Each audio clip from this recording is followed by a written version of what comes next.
49 fertility centre మీకు అందిస్తుంది కేవలం 899 రూపాయలకి ఫర్టిలిటీ అసెస్మెంట్ ప్యాకేజ్. వంటింట్లో కరివేపాకు లేందే ఏ పని జరగదు.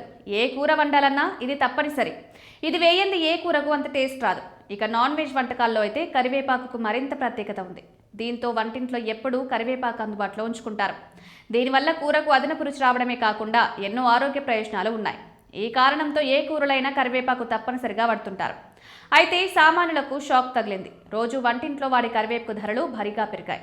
ఒకేసారి 3 రెట్లు పెరగడంతో వీటిని కొనుగోలు చేయాలంటేనే సామాన్యులు జంకుతున్నారు. ఈ నెల ప్రారంభంలో కేజీ కరివేపాకు కేవలం 30 రూపాయలుగా ఉంది. కానీ ఇప్పుడు ఏకంగా 100 రూపాయలకు చేరుకుంది. రీటైల్ మార్కెట్లో ప్రస్తుతం ఈ ధర పలుకుతుంది.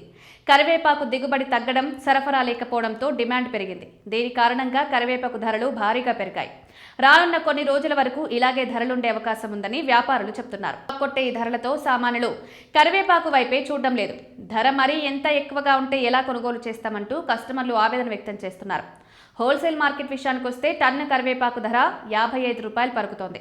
రవాణా ఛార్జీలతో కలిపి కేజీ 60 పడుతుండగా వ్యాపారులు 100 రూపాయలకు విక్రయిస్తున్నారు. చలికాలం కారణంగా ఆకులు సరిగా రావడం లేదు.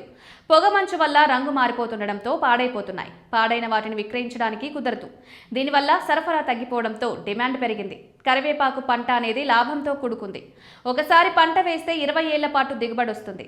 ఏడాదికి 4 కోతలొస్తాయి. కానీ వాతావరణ పరిస్థితులు, చీడ పురుగుల సమస్యల వల్ల దిగుబడి తగ్గిపోతుంది. ధరలు పెరగడానికి ఇవే కారణాలుగా తెలుస్తోంది.